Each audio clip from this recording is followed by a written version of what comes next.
Imagine being so talented that Tiger Woods asks about you by name. Anthony, to get to where he's gotten to, he had so much natural talent. Imagine going undefeated at the Ryder Cup. It was never going to go anywhere else, was it? And destroying Sergio Garcia so badly you forgot the match was over. Imagine being ranked 6th in the world at 23 years old.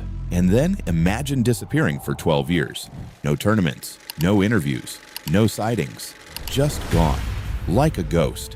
Golf's biggest would have vanished into thin air, and everyone assumed the story was over. I'm just ready to get out there and start competing again. Drugs, alcohol, surgeries, suicidal thoughts for almost 2 decades. I was hoping that I didn't wake up in the morning. Doctors told him he had 2 weeks to live. But last Sunday, after 16 years without a professional win, Anthony Kim stood on the 18th green in Australia, hugging his wife, holding his daughter, and crying because he just beat Jon Rahm and Bryson DeChambeau to win Live Golf Adelaide.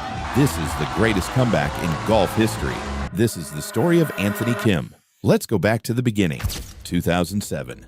A 21-year-old Korean-American kid from La Quinta, California, shows up on the PGA Tour, and immediately people notice.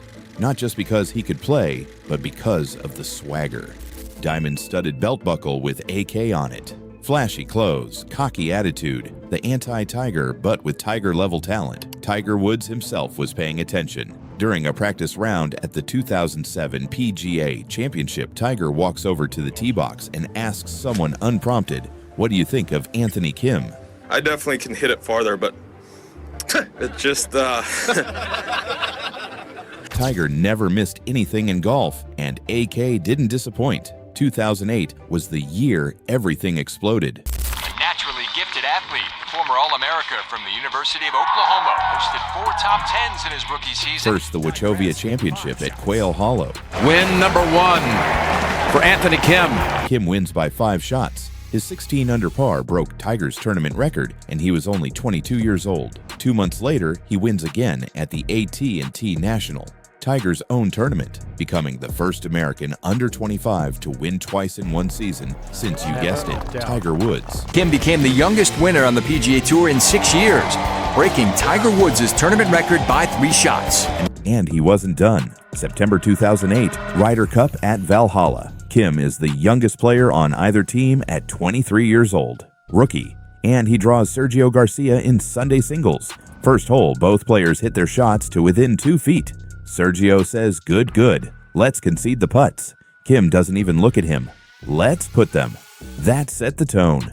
5 birdies, 1 eagle, 14 holes, match over. Kim wins 5 and 4. And here's the crazy part. Kim was so wired, so locked in, that he walked off toward the 15th tee before realizing Sergio was standing on the 14th green, waiting to shake his hand. He didn't even know the match was finished. That's how dominant he was. By the end of 2008, Anthony Kim was ranked 6th in the world, 20 weeks in the top 10, 3 PGA Tour wins, 2 team event victories, and a Masters record for 11 birdies in a single round that still stands today. The kid was unstoppable, golf's next superstar, the heir apparent to Tiger Woods, or so everyone thought.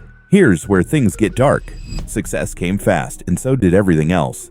The parties, the drinking, the wrong people. "I thought I was having a great time," Kim said later, "and I don't remember any of those times." When I say that, I mean I literally don't remember any of those times. At 23, 24 years old, you think that's what you're supposed to do. But Kim wasn't just partying. His body was breaking down. Thumb injury in 2010. Missed the Ryder Cup. Elbow pain, wrist pain. Achilles surgery in 2012. The game that made him famous was slipping away. His mom told him that a caddy at a golf club in LA was making twice as much as Kim's earnings in 2012. That's how bad it got. And then on May 4th, 2012, Kim walked out of the scoring trailer at Quail Hollow, walked straight to the parking lot, put his clubs in the trunk, and drove away for 12 years. No goodbye, no announcement, just gone. Golf's biggest what if became golf's biggest mystery. Rumor had it he took a massive insurance payout and just quit. Some said injuries, some said lifestyle, some said he just lost the love for the game. Every few months, someone would post a sighting online. Akay was like Bigfoot, a legend, a myth, the guy who could have been Tiger's rival vanishing without a trace. But the truth was much darker. In February 2025, Kim finally opened up on Instagram, and what he said shocked everyone. I contemplated ending my life every day for almost 2 decades. Even while playing on the PGA Tour, when to the public, I seemed happy I was struggling with addiction and mental illness. He checked himself into rehab. His body was shutting down. Doctors told him he had 2 weeks to live. 2 weeks. Every day, I chose drugs and alcohol to numb the pain. For almost 15 years, Anthony Kim was fighting a battle no one could see. Multiple surgeries, 3 on his shoulder, 1 on his Achilles, 1 on his knee, spinal fusion, 7 total. The swagger was gone. The confidence was gone. The man who once stared down Sergio Garcia couldn't even look himself in the mirror. And then something changed. 2 things, actually. His wife, Emily, and his daughter, Bella. When Bella was born, Emily's, and my life changed. That little girl became everything. His reason to fight, his reason to come back. In early 2024, rumors started swirling. Anthony Kim might be coming back, and not to the PGA Tour, to live golf. Greg Norman made the deal himself. From the moment we first met, I saw it in his eyes, Norman said. He said it will happen. I feel like a proud dad. In March 2024, Kim teed it up at LPga Golf Jeddah, his first competitive tournament in 12 years.